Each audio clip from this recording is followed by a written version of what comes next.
Hello, hello. Happy March 3rd, aka the last day of Alyssa being 30 years old. Hope everyone's doing well today. Also, isn't this cute? Has like a little bumblebee on it. I got it at Goodwill in Canton, Georgia.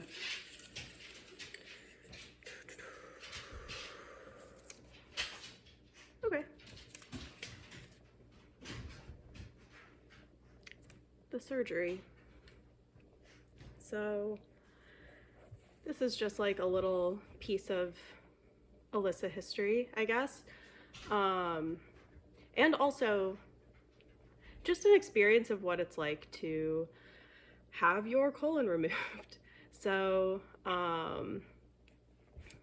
yeah, as I've mentioned in multiple videos now,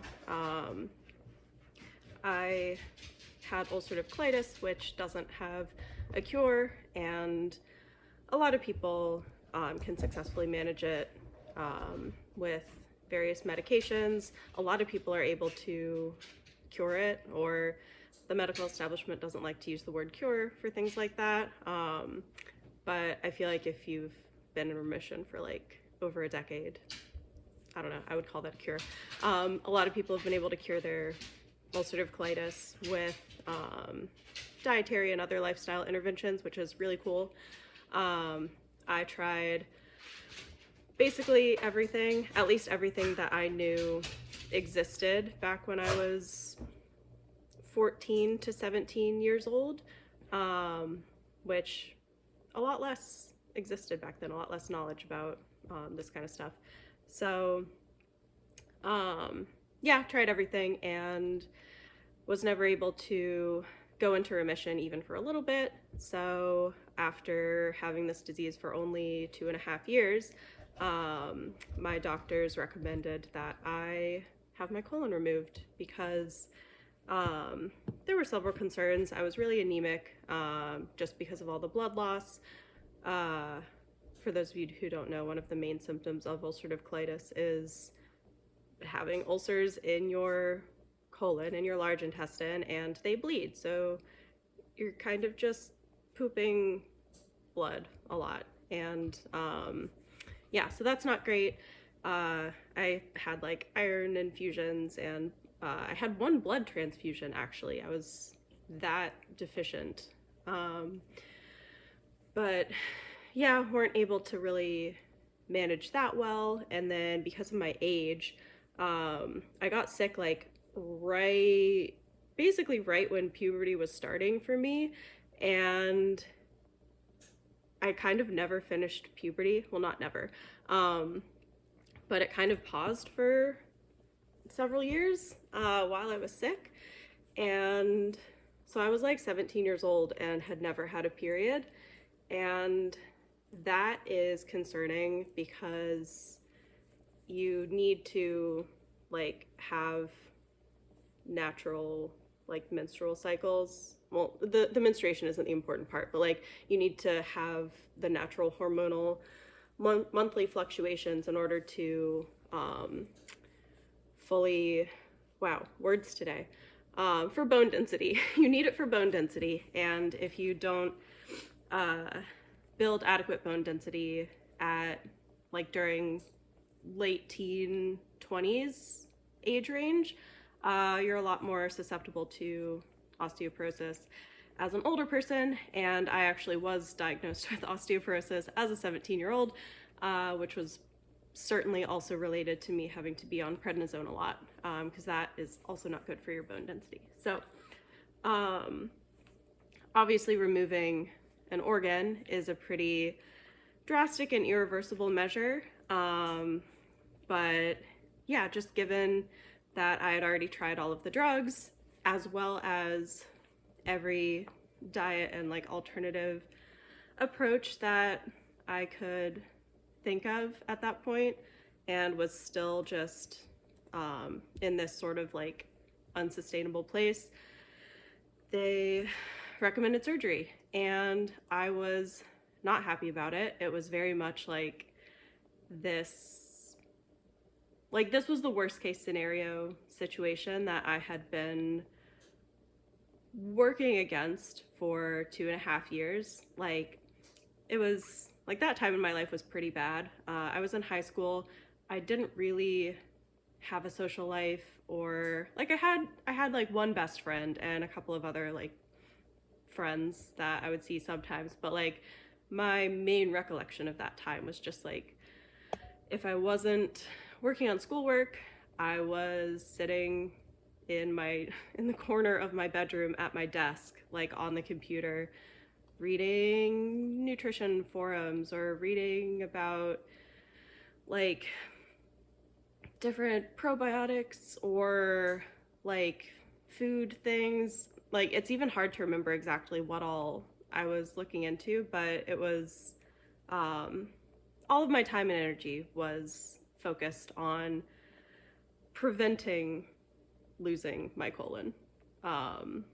And so, yeah, that was, I think I must have just kind of dissociated from my situation at that time, because I don't even have really strong memories of the emotionality around like making this decision or consenting to this decision or anything like that. It was kind of surreal almost, but I do remember, this is kind of funny, I had my like pre-surgery appointment where they like figured out it's a two-part surgery, because what they do is they take out your colon, and they use the end of your small intestine to make what's called a J pouch. And people get confused. They think that the J pouch is like an ostomy bag, like external to you. It's not. The J pouch is inside. They just call it that because they turn your small intestine into like the shape of a J, so that it can basically be a fake colon, a proxy colon. But so you've just like done a lot of like cutting and stitching to that segment of your intestine. So even though that has now been attached to your anus, you don't want like stool going through there while it's healing. So the first part of the surgery, they make the J pouch and everything, but they also do give you an ostomy, which is where they like poke like a middle section of your small intestine through your abdominal wall, and you have an external ostomy bag, just like a plastic bag attached to that. So it like circumvents and allows like stool to go out into that bag before it reaches the healing part of your intestine. So, but anyway, like at this pre-appointment, they, for whatever reason, they have to like pre-map out where on your stomach they're going to put the ostomy. So I had like this like Sharpie just like drawn on my belly. It was like right before I was going on a lake trip with my family for like a huge family reunion. So I remember like just having this like basically X marks the spot like Sharpie circle with like an X in it just on my belly, and I had to like keep like waterproof tape over it so that it would stay on the whole weekend, so that it would still be there for, I guess the surgery was next week. What a weird time. But yeah, so the surgery was awful. It was really, really bad. Part of what made it especially bad for me is that in order to manage my symptoms, I was on a pretty high dose of prednisone, and they didn't want me to go off the prednisone before the surgery because they were concerned that I could go into a really bad flare-up, which would make the surgery outcome worse potentially and just cause problems. So they kept me on the prednisone, but prednisone impedes the healing process. So it's like I had to be on it right up until the surgery, and then as soon as the surgery happened, they wanted me completely off of it. But you're supposed to taper off prednisone because it overrides your body's natural production of glucocorticoids, which are responsible for a lot of just basic physiological regulation. So you're supposed to like just gradually go down in dose over time, but they did not have that luxury in my case because they wanted me off of it ASAP.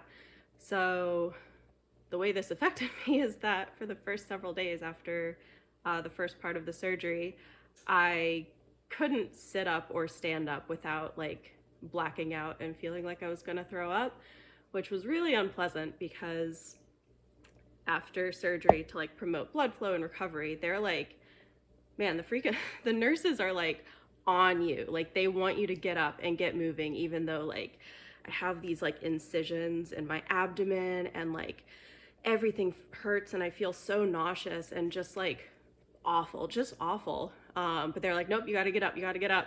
So like try to comply and try to get up, and then like my vision would like black out and I would feel like I was going to throw up, and I'm always been terrified of throwing up, so it's like my nightmare. So that was part of it, but then also just I seem to be sensitive to certain like strong painkillers, and I was obviously on strong painkillers. I had like an epidural that was giving me some kind of like opioid painkillers to like manage the pain, but they were also making me really nauseous and I was throwing up a lot, which was again my worst nightmare. And yeah, so that was bad.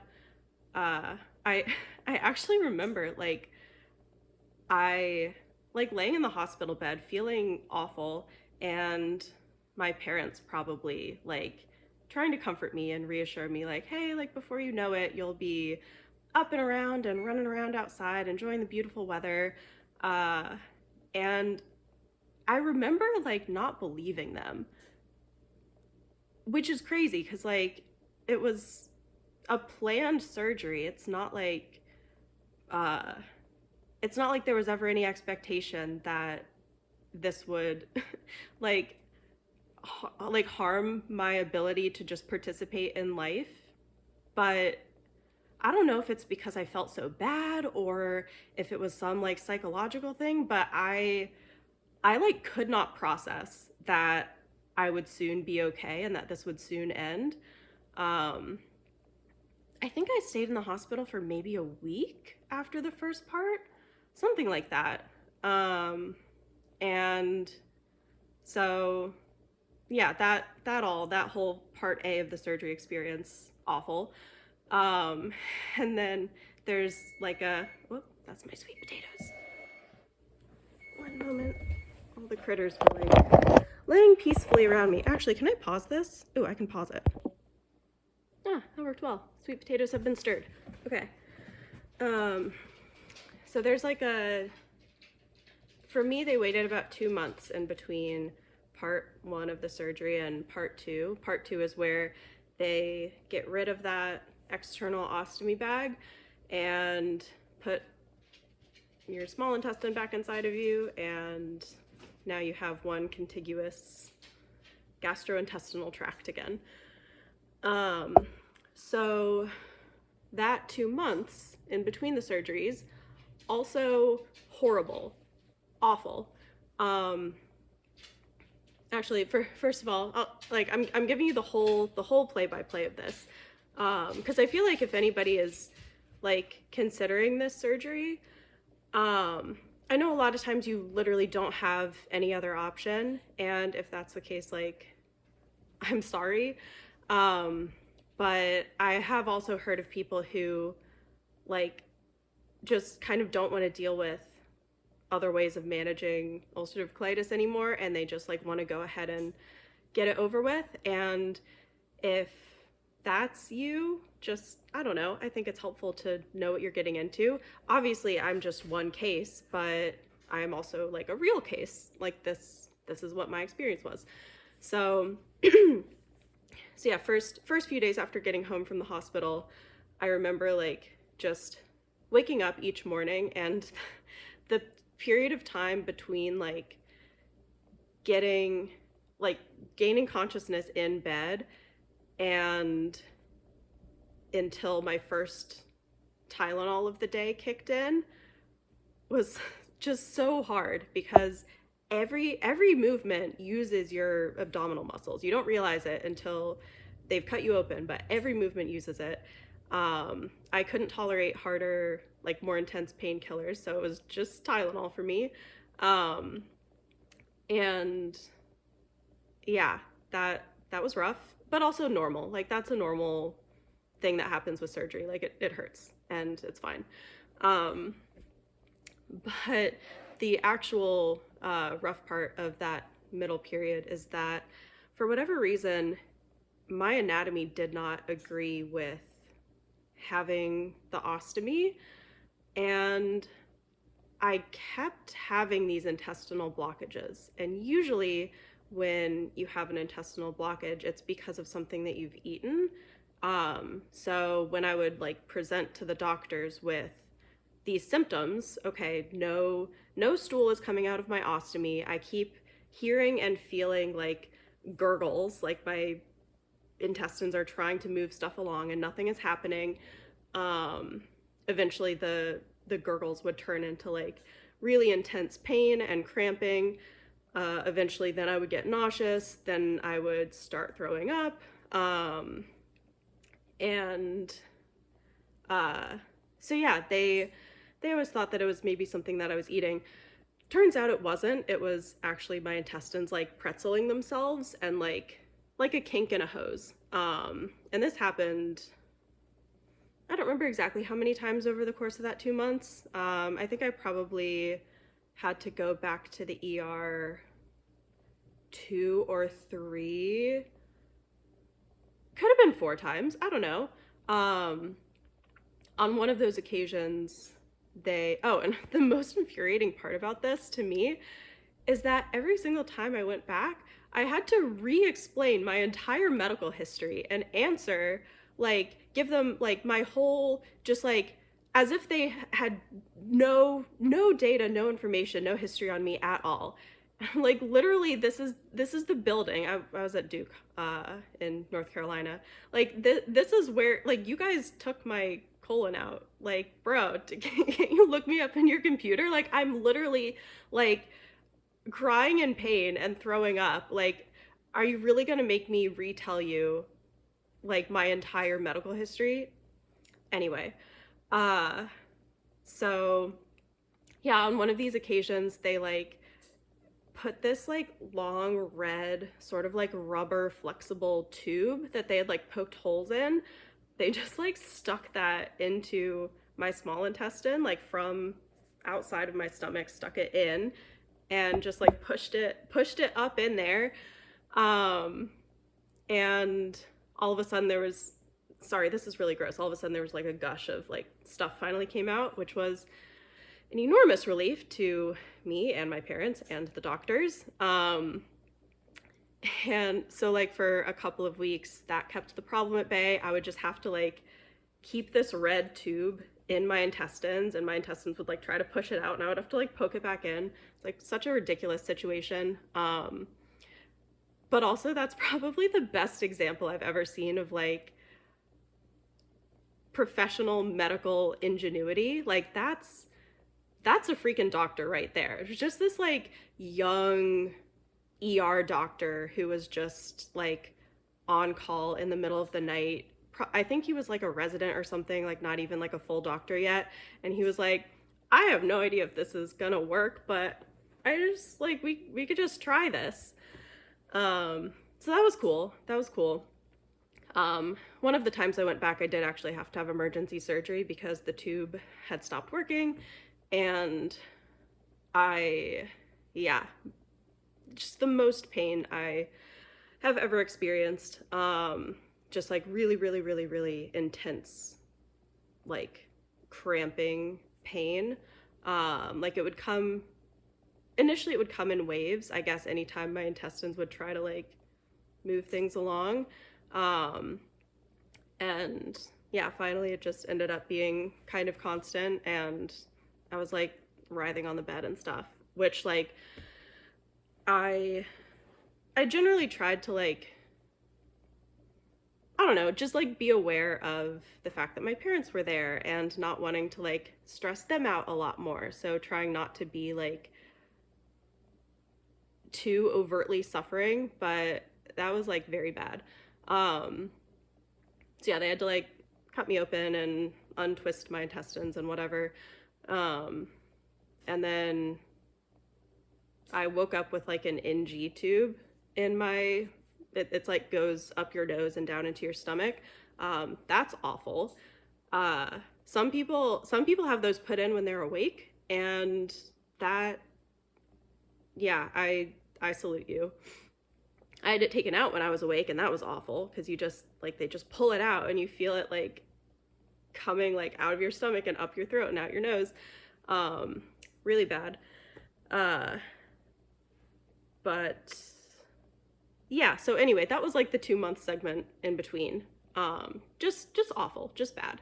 And I also like, I guess I have really sensitive skin, so like the skin around my ostomy was always like really red and inflamed, and every time you have to like change the ostomy bag, it's basically a sticker. It's like you like cut a hole in the middle of it, which is where your little like intestine, like little boop like thing is, and you just like stick the sticker around it. And you want to get it like close enough that you're not exposing the skin around there to stool, because then that can cause problems. So it's like it's really an art. My father did all of those ostomy bag changes for me, and God bless him. Like, I don't know what I would have done if he was not of the constitution to be able to do that. But yeah, just even having a part of your skin that is always like painful and red and kind of like oozing and irritated, like, and like then you have to like put a sticky sticker thing on top of it. Yeah, it's just like, it was just not fun at all. And I forgot to also mention that oh wait, no, this is after the second part. Okay, so I finally make it long enough to where they can get rid of this freaking ostomy. So I go in for the second part of the surgery. Way easier than the first part, way quicker. And now I don't have an ostomy bag to deal with anymore, which is amazing. The weird thing about like healing from that surgery is that the place on my stomach where the ostomy was, they can't just stitch it shut because it's like a hole. So they kind of just had to let the skin fill itself in. So that was just like a weird, obviously not like a hole all the way like into my abdominal cavity, but it was a hole of sorts, and we just kind of had to keep it like packed with gauze as it like filled itself in. My dad also did he did all of the like wound dressing for that because I am quite squeamish. So yeah, again, God bless him for that. But my the hardest part about the second one was just that after 2 months of a butthole not having been used as a butthole, it is not used to being exposed to fecal matter, and it doesn't like it. It doesn't like it at all. Hey, buddy. And without a large intestine, you do go to the bathroom a lot more than your average once or twice a day. So that area was very, very irritated for the first several weeks. Oh my gosh. Okay. I have a distinct memory of sitting in my tiny bathroom upstairs with my butt in like a teeny tiny little plastic bin with like warm water and like baking soda, I think is what I used. I don't know, it was whatever they recommended for soothing input. Yeah, it's like was sitting there in this like awkward crouched position with my laptop like applying to colleges. Because all of this was my senior year in high school. I took a semester off because I would not have been able to go to school during this time. But yeah, so I was like writing my college application essays from from in this state. And then, yeah, after that, like that was a pretty like steady recovery, and obviously like getting used to having to go to the bathroom like 10 times a day is was difficult. And actually I forgot about this until just this second. um I actually don't know if this is normal or if this was just me. But initially I had a huge problem with like I wouldn't be able to I would like feel like I needed to poop. Like I would feel my intestines like trying to go, and obviously like I'm not immediately on a toilet, so I have to like hold it back. Um and then by the time I got to a toilet, I would sit down and like nothing would come out. And, that makes sense, right? Because the small intestine is used to being able to dump into the large intestine whenever it wants to. It's not used to having some external force interrupt its peristalsis and then at a later time request like, okay, now you can empty yourself. Go ahead. So for probably the first year or two, I spent a lot of time just like hanging out in the bathroom, waiting to feel like the urge to go so that I could immediately like sit down and go. Because if I didn't do that, if I like missed my chance, which was like a maybe like 5-second window, if I missed that chance, like the pressure and the discomfort of having to go would just continue to build and build and build, and I would start to feel like kind of sick and like really bloated. And even in those cases, I wouldn't be able to just go on command. And also like if I had any kind of like commitment where access to a bathroom might not be assured for a certain amount of time, I would get like really, really nervous if I hadn't been able to like fully empty myself before going to that, because then I would just have to like sit and be uncomfortable for a long time. So yeah, like I remember eating like full meals in the bathroom, just like waiting so that I would be able to poop, which like obviously is gross. It was gross. I didn't like it, but it was like the best way that I could address this problem. And thankfully, I guess my like small intestine, my muscles, my whole system were able to adapt to my new anatomy, and now like I can pretty like if there's stuff in there to come out, it'll like pretty much come out whenever I feel like going to the bathroom, which I am so grateful for, because if it had just stayed the way that it was at the beginning forever, that would have been tough. But yeah, the other big thing obviously was just like having to always get up in the night to go to the bathroom. That was like new to me, and like, well, not new in the sense that like obviously when I was having UC flare-ups, that would happen, but just it seemed like it was going to be my reality that I would never get 8 hours of uninterrupted sleep again. And that's a hard like fact to reconcile with when you're only 17 years old. And thankfully that turned out to not actually be true, but that's a story for another time. But yeah, so we're at 30 minutes, and that's basically the story.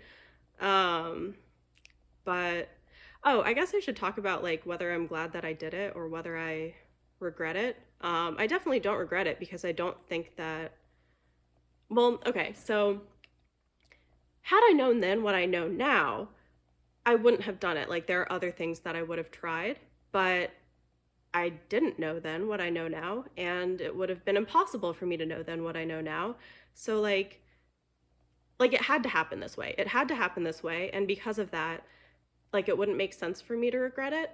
And I'm lucky that overall my quality of life has been good, and like all of the things that we were trying to resolve from by doing the surgery, like the chronic anemia and not having my period, like I I got my period like pretty soon after having the surgery. I'm not anemic anymore.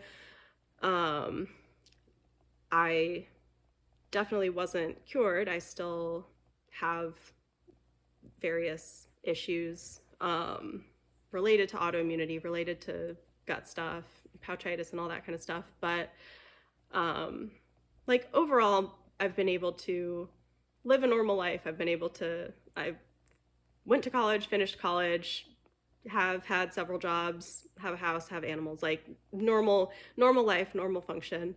And like I'm really grateful for that. And it does kind of suck knowing that there's a level of like overall health and function that might always be out of reach for me. But as I get older, that feels less and less important because like I'm aging anyway. It's not like uh I don't know. I think it hit harder when I was young because it felt like I had never gotten to experience like peak physical condition in the way that maybe the average healthy person would get to experience in their teens and 20s. Um or 30s or whatever. I don't know. Don't want to like start an age war. Um but yeah, or maybe it's just maturity. I don't know. Like I think I used to have a very like perfectionistic attitude towards physical health, and like this idea that if I just attained perfect health, perfect function, like my life would be perfect. And um like that's not really true. It physical health is a it's a it's a huge asset in living a meaningful life, but it's not like that's all it is. It's an asset. It's not intrinsically like that doesn't intrinsically give you a meaningful life. Like you still have to use it for something. Um, so yeah, no regrets. It did suck. I would not want anybody to undertake this decision lightly. And I do believe that the body has innate healing capacity, whatever. Like even if we don't currently have the right set of tools and approaches to access that, a lot of people have been able to access it. So I would definitely want anybody with ulcerative colitis to have the option of trying things that aren't irreversible and trying things that um, might manage or resolve their symptoms without having to lose an organ. So yeah, that's all. Hope you guys have a good day.